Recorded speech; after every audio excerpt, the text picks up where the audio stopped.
시편 76편 1절부터 12절 함께 봉독합니다. 하나님은 유다에 알려지셨으며 그의 이름이 이스라엘에 크시도다. 그의 장막은 살렘에 있으며 그의 초소는 시온에 있도다. 거기에서 그가 화살과 방패와 칼과 전쟁을 없이 하셨도다. 셀라. 주는 약탈한 산에서 영화로우시며 존귀하시도다. 마음이 강한 자도 가진 것을 빼앗기고 잠에 빠질 것이며 장사들도 모두 그들에게 도움을 줄 손을 만날 수 없도다. 야곱의 하나님이여, 주께서 꾸짖으심에 병거와 말이 다 깊이 잠들었나이다. 주께서는 경외받으리시니 주께서 한번 노하실 때 누가 주의 목전에 서리이까. 주께서 하늘에서 판결을 선포하심에 땅이 두려워 잠잠하였나니 곧 하나님이 땅의 모든 온유한 자를 구원하시려고 심판하러 일어나신 때로다. 셀라. 진실로 사람의 노여움은 주를 찬송하게 될 것이요 그 남은 노여움은 주께서 금하시리이다. 너희는 여호와 너희 하나님께 서원하고 갚으라. 사방에 있는 모든 사람도 마땅히 경외할 이에게 예물을 드릴지로다. 그가 고관들의 길을 꺾으시리니 그는 세상의 왕들에게 두려움이시로다. 아멘. 할렐루야. 오늘도 주님과 함께 하시는 복된 하루가 되시길 주님의 이름으로 축원합니다. 오늘 정체성 선포 성경 통독은 신명기 15장에서부터 17장입니다.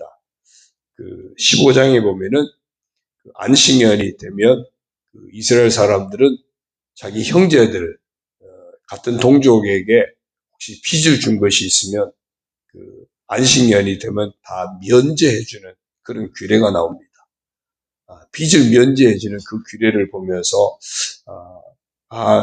나도 예수님으로 말미암아 죄의 빚을 면제받은 사람이지, 그런 것을 보게 됩니다.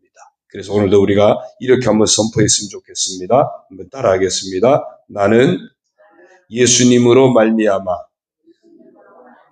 죄의 빚을 면제받은 사람이다. 예, 오늘도 우리는 예수님으로 말미암아 죄의 빚을 면제받고 의롭다함을 얻은 복된 사람인 줄로 믿습니다. 오늘 이제 본문 시편 16편은 어제 75편하고 배경이 비슷합니다. 75편의 배경은 히스기야 왕 때 아수르 왕 사네립이 북왕국 이스라엘을 멸망시키고 남왕국 유다도 멸망시키려고 이제 들어와서 마지막 예루살렘 성을 포위한 그 상태에서 하나님 건져달라고 하소연하고 기도하고 있는 내용이었다면, 오늘 이 76편은 그 아수르로부터 건짐받은 그 상황, 하나님께서 정말 기적적으로 역사하시죠.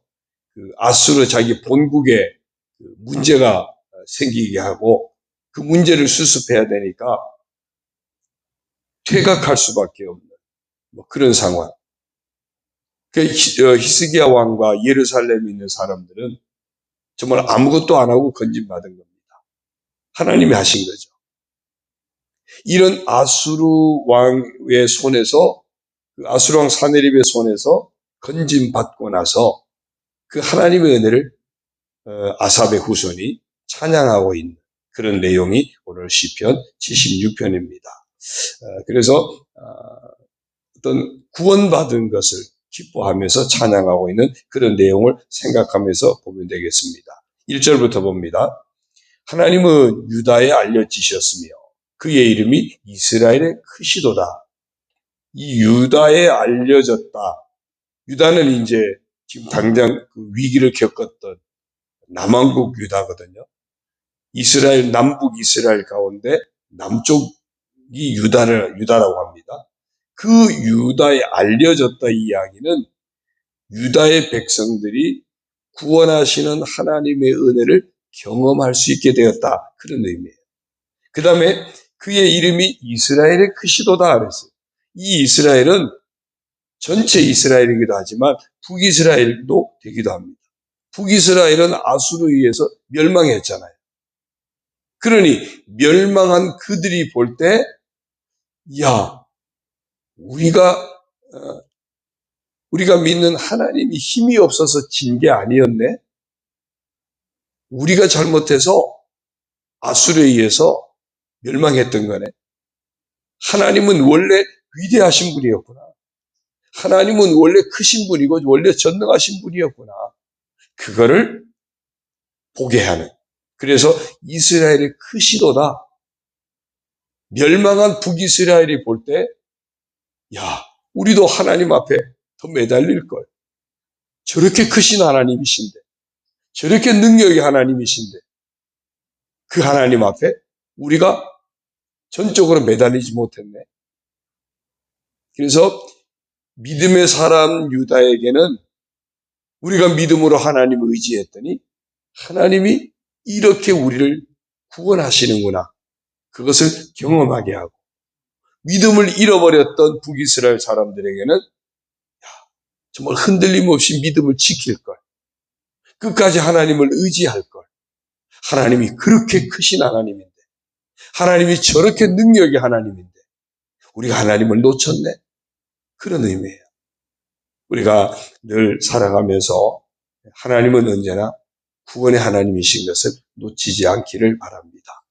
하나님은 정말 위대하신 하나님, 전능하신 하나님, 가장 크신 하나님, 그 하나님이심을 잊지 않고 내 인생의 위기의 순간에 더 하나님을 찾고 더 하나님 앞에 매달리고 더 하나님 앞에 기도하며 더 하나님을 의지하고 나아가는 그런 우리의 모습이 되어야 할 줄로 믿습니다.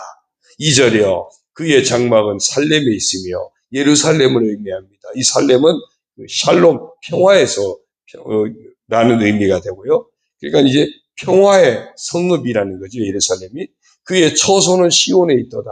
이 시온도 역시 예루살렘을 의미하는 그 다윗 시대 때 그 성막을 옮겨오면서 그 시온이라고 부르게 되고, 그 시온이 결국 하나님의 성막이 있는 곳, 하나님의 거하는 곳, 그런 의미예요. 그래서 살렘이나 시온이나 하나님의 전이 있고 하나님이 거하시고 하나님이 평화를 주시는 곳, 그런 곳입니다. 그래서 그 살렘, 원래 평화로운 성을 하나님이 평화롭게 지켜주신 거죠.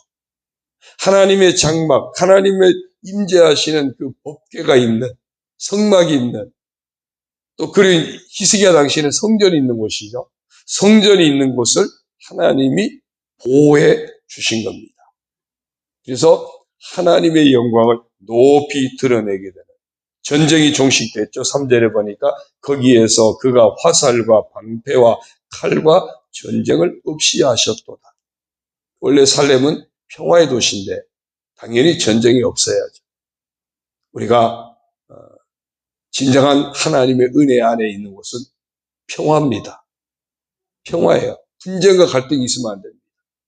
그래서 사실은 예수 믿는 우리 안에는 늘 평화를 빼앗기면 안 됩니다. 예수 믿는 우리의 마음이 살렘이 돼야 돼요. 예수님을 모신 시온, 바로 살렘이 돼야 돼요. 우리의 예수님을 믿는 우리의 가정도 살렘이 돼야 돼요. 평화의 가정이 돼야 돼요. 예수님을 모신 교회 공동체도 살렘이 돼야 됩니다. 평화의 공동체가 돼야 돼요. 누가요? 예수님을 모신 내가 그 역할을 해야 돼요. 그래서 내가 평화의 도구가 돼야 돼요. 날마다 하나님, 예수님을 모신 제가 우리 가정에 늘 평화를 일으키는 평화의 사람이 되게 해주십시오. 예수님을 모신 제가 우리 교회 공동체 안에서 평화를 만들어가는 평화의 사람이 되게 해주십시오. 늘 기도해야 돼요. 예수님을 모신 사람은 평화를 추구하는 사람이에요. 어쩌면 우리나라 현실, 지금 이 갈등 속에 이 갈등을 부채질하는 역할을 마치 교회가 하는 것처럼 비춰져서 참 안타까워요. 뭐 여러 가지 교회 이름을 내걸고 복음의 이름을 내걸고 막 온갖 집회를 주도하고 이렇게 갈등을 부채질하는 모습 정말 안타깝습니다. 예수님을 모신 우리는 내가 속한 그 공동체를 평화를 만들어가는 평화의 사람, 그 역할을 해야 돼요. 심판은 누구의 몫이에요? 하나님의 몫입니다. 근데 우리가 자꾸 심판하려고 그래요. 우리 사람들이 자꾸 심판하려고 그래요. 심판은 하나님의 몫입니다. 그래서 우리는 화해를 하게 하고, 조정을 하게 하고, 갈등을 서로 잠재우고, 우리가 가는 그곳에 평화를 만들어내는 평화의 사람. 그게 바로 살렘이고, 그것이 시온이에요. 예수님을 모신 내 심령이 시온이거든요. 예수님을 모신 내 안이 살렘이 되어야 되는 거예요. 살렘인 내가 가는 곳곳마다 평화의 도시, 평화의 자리, 살렘이 되게 만드는 이 사명을 우리가 놓치지 말아야 될 줄로 믿습니다. 그래서 1절부터 3절까지는 바로 이런 이스라엘을 지켜서 보호하신 그 하나님을 향해서 찬양하고 있는 내용입니다.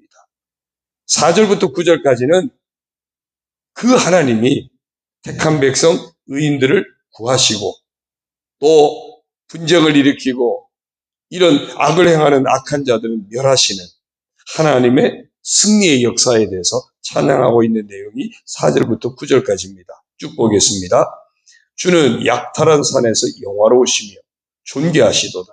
마음이 강한 자도 가진 것을 빼앗기고 잠에 빠질 것이며 장사들도 모두 그들에게 도움을 줄 손을 만날 수 없도다. 악을 행하는 모두는 다 무기력한, 이제는 아무 힘이 없는 무력한 존재가 된다는 겁니다. 야곱의 하나님이여 주께서 꾸짖으심에 병거와 말이 다 깊이 잠들었나이다. 병거와 말을 앞세우고 무기를 앞세우고 예루살렘을 정복하려고 했던 악한 세력들, 하나님이 치시니까 다 아무 역할을 할 수 없는 깊이 잠들어 버렸다고 이야기해요. 7절요. 주께서는 경외 받으시니 이처럼 하나님은 높임을 받으실 분입니다. 두려움의 대상입니다. 주께서 한번 노하실 때 누가 주의 목전에 서리이까? 하나님이 심판의 칼을 휘두르시면 아무도 그 앞에 설 자가 없습니다. 하나님이 홍수로 심판하시니까 하나님이 방주를 준비하게 한 노아 가족 외에는 어떻게 살아남습니까? 하나님이 소돔 고모라 성을 엎으시니까 하나님이 은혜 베푸셔서 살게 한 롯의 가족 외에 누가 살 수 있습니까? 하나님이 바벨탑을 무너뜨리시니까 사람이 애써서 쌓았던 바벨탑이 하루아침에 무너지는 겁니다. 아무것도 아닌 겁니다. 하나님이 여리고성을 무너뜨리시니까 하나님이 살리신 그 나합 가족 외에는 누가 삽니까? 하나님이 심판하시면 누구도 피할 자는 없는 겁니다. 누가 피할까요? 하나님이 피할 길을 마련해 준 사람만 사는 겁니다. 그래서 예수 그리스도만이 우리에게는 피할 길이잖아요. 예수님 뭐라 그러셨어요? 내가 곧 길이요 진리요 생명이니 나로 말미암지 않고는 아버지께로 올 자가 없느니라. 예수님만이 피할 길인 거예요. 하나님이 허락하신 피할 길 예수님이 아니면요, 하나님의 심판 앞에서 피할 자가 아무도 없는 겁니다. 하나님께서 한번 노하실 때 누가 주의 목전에 서리이까? 아무도 없어요.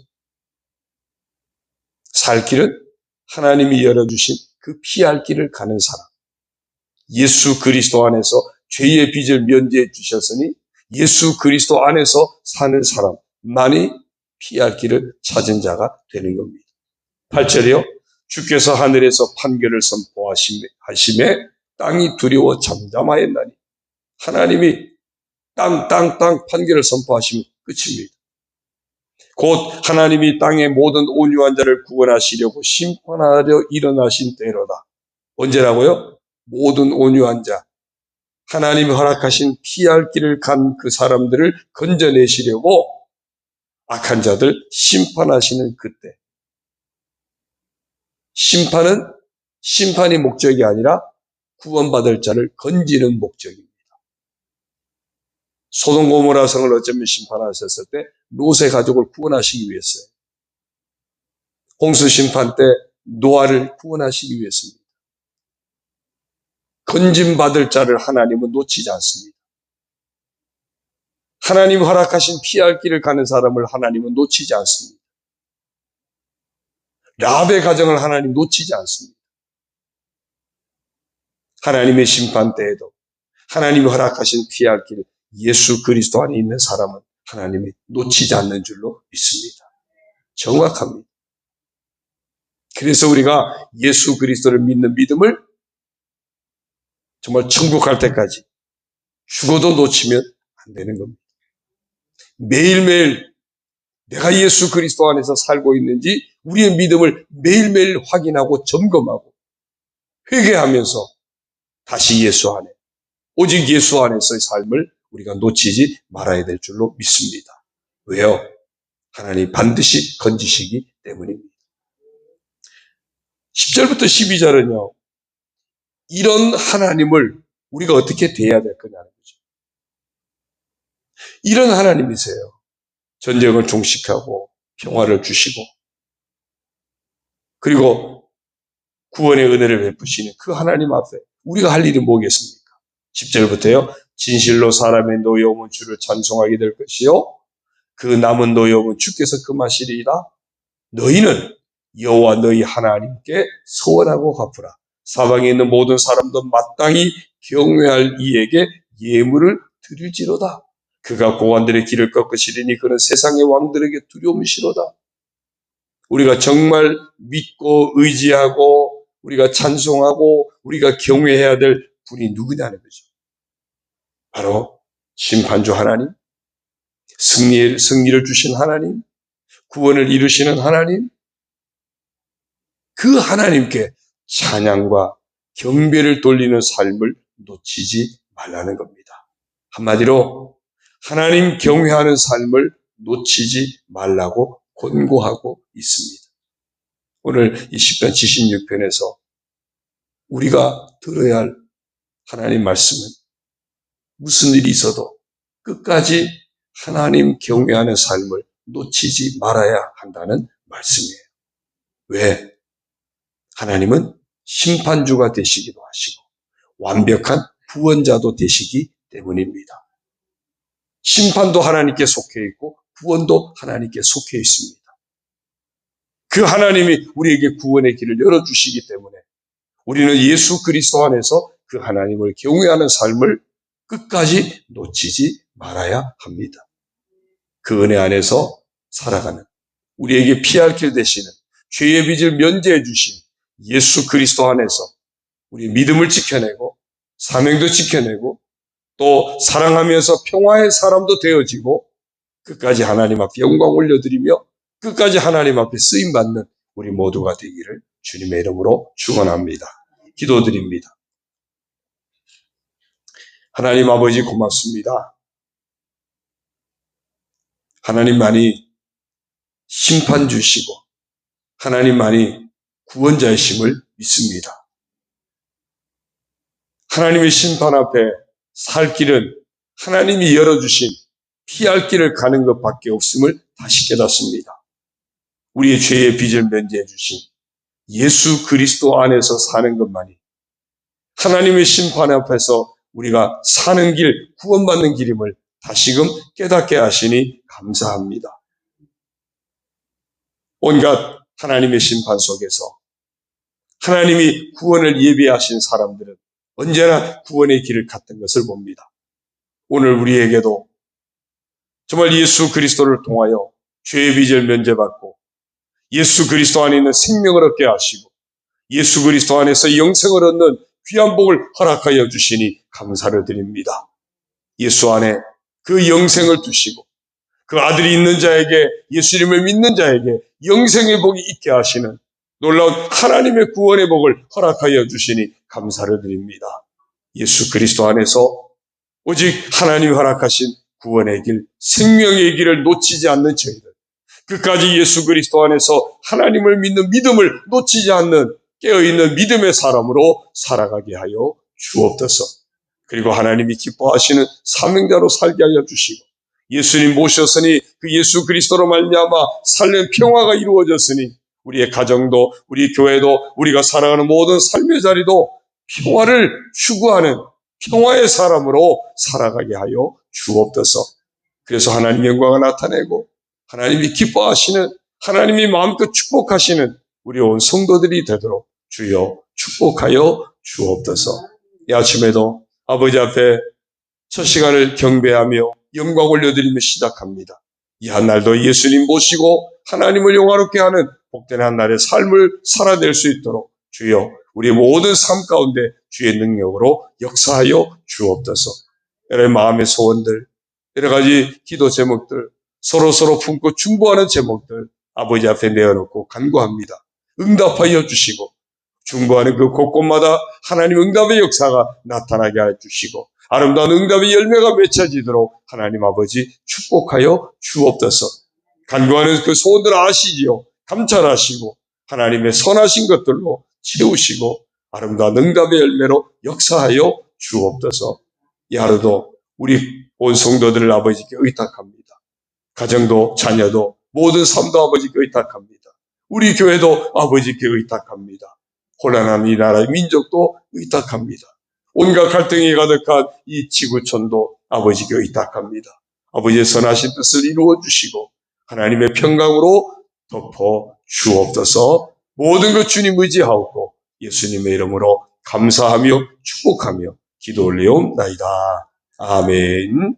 하늘에 계신 우리 아버지, 아버지의 이름을 거룩하게 하시며 아버지의 나라가 오게 하시며 아버지의 뜻이 하늘에서와 같이 땅에서도 이루어지게 하소서. 오늘 우리에게 일용할 양식을 주시고 우리가 우리에게 잘못한 사람을 용서하여 준 것 같이 우리 죄를 용서하여 주시고 우리를 시험에 빠지지 않게 하시고 악에서 구하소서. 나라와 권능과 영광이 영원히 아버지의 것입니다. 아멘.